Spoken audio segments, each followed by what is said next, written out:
وننزل من القرآن ما هو شفاء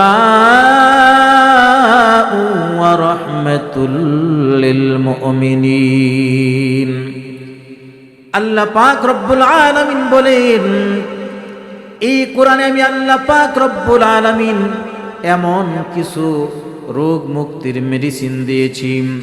এই কোরআনটাকে আমি আল্লাহ পাক রব্বুল আলামিন মানুষের রোগ মুক্তির জন্য শিফা হিসাবে আল্লাহ পাক দান করেছি, এবং মানুষের জন্য, মুমিনদের জন্য এই কোরআনটাকে আমি আল্লাহ পাক স্পেশাল রহমত বানিয়ে দিয়েছি। সুবহানাল্লাহ। শারীরিকভাবে আমরা অনেক সময় বিভিন্ন রোগের আক্রান্ত হয়ে থাকি, অনেক সময় পেটের পীড়ায় আক্রান্ত হয়ে থাকি, কারণ আমাদের পেট যদি ঠিক থাকে পুরা শরীর ঠিক, পেট যদি ঠিক না থাকে, স্টোমাক যদি ঠিক না থাকে, পুরা শরীরেই অসুস্থ হয়ে যায়। এজন্য আমাদের পেটকে সুস্থ রাখতে হলে নবীজির পরামর্শ কি, আমরা যদি আমাদের স্টোমাককে সুস্থ রাখতে চাই, নবীজি সাল্লাল্লাহু আলাইহি সাল্লাম এই ব্যাপারে আমাদের জন্য কি দিক নির্দেশনা দিয়েছেন, নবীজি সাল্লাল্লাহু আলাইহি সাল্লাম বলেন। সহিহ বুখারীর বর্ণনা, 5684 নম্বর হাদিসের বর্ণনা, মুসলিম শরীফের 2217 নম্বর হাদিসের বর্ণনা। জাআ রাজুলুন ইলান নবী সাল্লাল্লাহু আলাইহি ওয়া আলিহি ওয়াসাল্লাম, নবীজির কাছে একজন ব্যক্তি আগমন করে বললেন, ফাকালা ইন্না আখি ইস্তাতলাকা বাতনুহু, নবীজির কাছে একজন ব্যক্তি এসে বললেন, ইয়া রাসূলুল্লাহ, আমার ভাই রোগে আক্রান্ত, পেটের রোগে আক্রান্ত। ফাকালা রাসূলুল্লাহ সাল্লাল্লাহু আলাইহি ওয়াসাল্লাম, ইসকিহি আসালান, তুমি তাকে মধু পান করাও। নবীজি বললেন, তার পেটের রোগে আক্রান্ত, তুমি তাকে মধু পান করাও। ফাসাকাহু, ওই সাহাবী তার ভাইকে মধু পান করাইলেন। সুম্মা জাআহু, নবীজির কাছে আসলেন। ফাকালা ইন্নী সাকাইতুহু আসালান ফালাম ইয়াজিদহু ইল্লা ইস্তিতলাকান, বলে আমি মধু পান করেছি, কিন্তু তার রোগ তো আরো বেড়েছে, তার রোগ তো আরো বৃদ্ধি পেয়েছে, রোগ তো কমে নাই। ফাকালা লাহু থালাস মাররাতিন, নবীজি তাকে এভাবে 3 বার বললেন, তাকে মধু পান করাও। ওই সাহাবী মধু পান করাইলেন, এসে আবার অভিযোগ করলেন, তার পেটের রোগ তো ভালো হয়নি, বরং রোগ বৃদ্ধি পেয়েছে। এবার নবীজি সাল্লাল্লাহু আলাইহি ওয়াসাল্লামের কাছে 4th বার আসলো। সুম্মা জাআ আর-রাবিআতা ফাকালা ইসকিহি আসালান, 4th বারও নবীজি বললেন, তাকে মধু পান করাও। ফাকালা লাকাদ সাকাইতুহু ফালাম ইয়াজিদহু ইল্লা ইস্তিতলাকান, সাহাবী বললেন, মধু পান করেছি, কিন্তু তার রোগ তো বৃদ্ধি পেয়েছে, তার রোগ তো কমে নাই। এবার নবীজি কি বলেন দেখেন। ফাকালা রাসূলুল্লাহ সাল্লাল্লাহু আলাইহি ওয়াসাল্লাম, সাদাকাল্লাহ, আল্লাহ পাক রব্বুল আলামিনের কথা সত্য। ওয়া কাযাবা বাতনু আখিকা, তোমার ভাইয়ের পেট মিথ্যা কথা বলতেছে, তোমার ভাইয়ের পেট মিথ্যা বলতেছে, আল্লাহর কথা সত্য, তোমার ভাইয়ের রোগ অবশ্যই ভালো হবে। ফাসাকাহু, এবার সাহাবী আবার তার ভাইকে মধু পান করাইলো। ফাবারআ, অতঃপর তার পেটের রোগ পরিপূর্ণভাবে নিরাময় হয়ে গেল। সুবহানাল্লাহ। তার মানে এই হাদিস থেকে, সহিহ বুখারী এবং মুসলিমের এই হাদিস থেকে আমরা পাইলাম, মধু যদি কোনো ব্যক্তি পান করে, আল্লাহ পাক রব্বুল আলামিন পেটের যত পীড়া রয়েছে, পেটের যত রোগ রয়েছে, আল্লাহ পাক থেকে পেটের রোগ থেকে শিফা দান করেন। সুবহানাল্লাহ। আমার ভাইরা, নবীজি মাঝে মাঝে এমন কিছু মেডিসিনের কথা বলেছেন যেগুলো হলো অ্যান্টিবায়োটিক। মানুষ সাধারণত অ্যান্টিবায়োটিক ওষুধ কিন্তু নরমাল রোগের জন্য ব্যবহার করে না। ডাক্তাররা অ্যান্টিবায়োটিক ওষুধগুলো দিয়ে থাকেন জটিল কোনো সমস্যায় আক্রান্ত হলে। আল্লাহর পয়গম্বর বিশ্বনবী রাসূল আরবি সাল্লাল্লাহু আলাইহি ওয়াসাল্লাম এমন একটি অ্যান্টিবায়োটিক মেডিসিনের কথা সাহাবীদেরকে বলেছেন।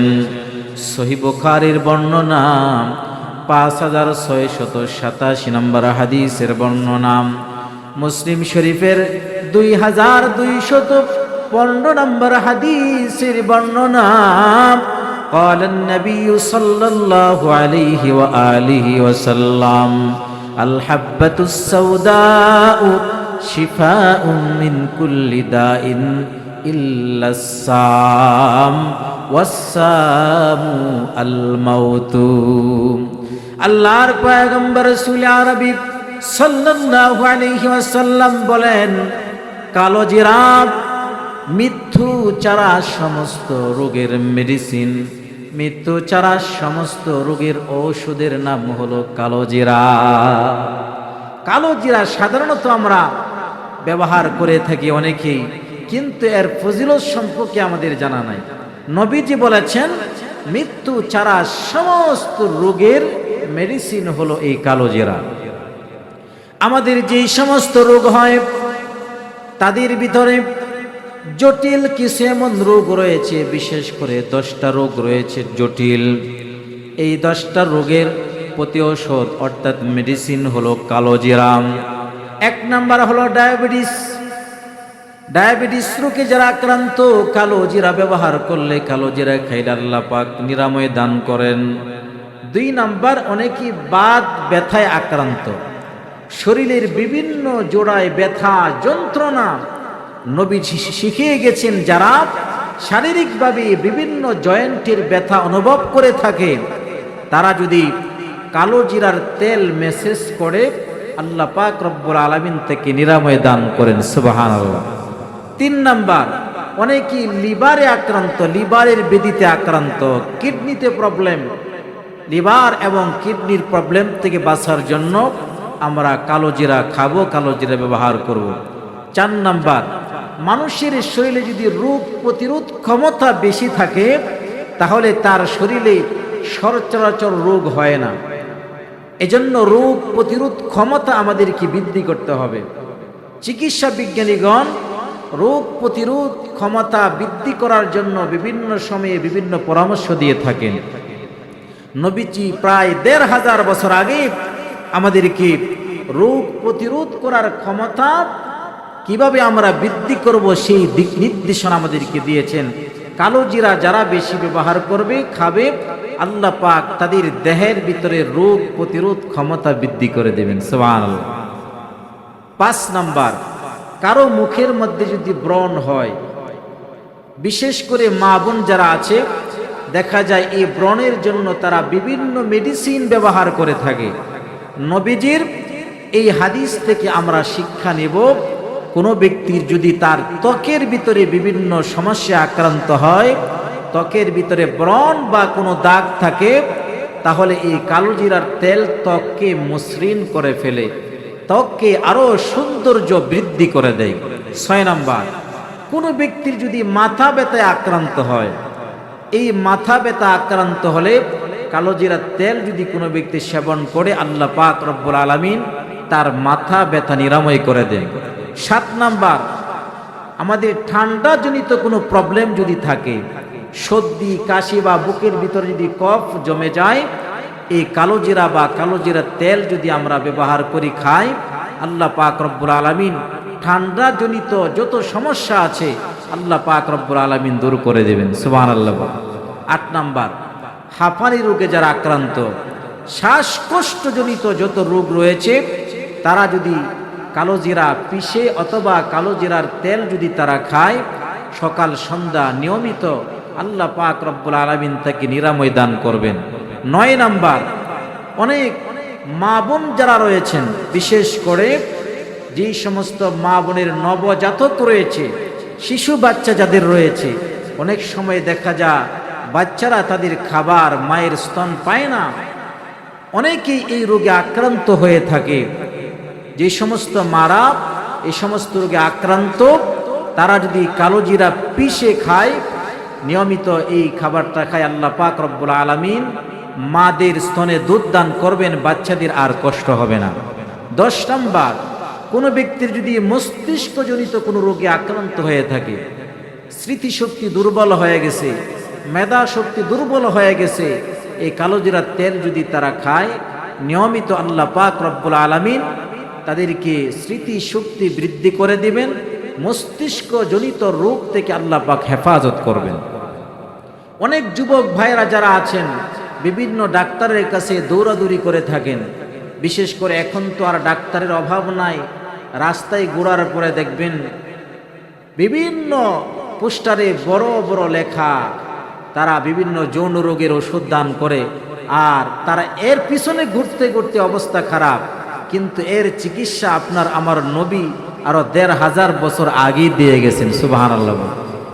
আমরা যদি আমাদের যৌবনকে ঠিক রাখতে চাই, এই বয়সটাকে ঠিক রাখতে চাই, আল্লাহ নবী সাল্লাল্লাহু আলাইহি সাল্লাম আমাদেরকে মেডিসিন বলে গিয়েছেন। আজকের চিকিৎসা বিজ্ঞানীগণ আমাদেরকে পরামর্শ দিয়ে থাকেন, কালোজিরা তেল এবং মধু একসাথে করে কোনো ব্যক্তি যদি কমপক্ষে 1 চামচ করে সকালবেলায় আমরা খাবো, খালি পেটে আমরা সেবন করব, খাবো, আল্লাহ পাক রব্বুল আলামিন যৌবন শক্তিকে বৃদ্ধি করে দিবেন। কারণ সব রোগ থেকে নিরাময় দানকারী একমাত্র আল্লাহ সুবহানাহু ওয়া তাআলা।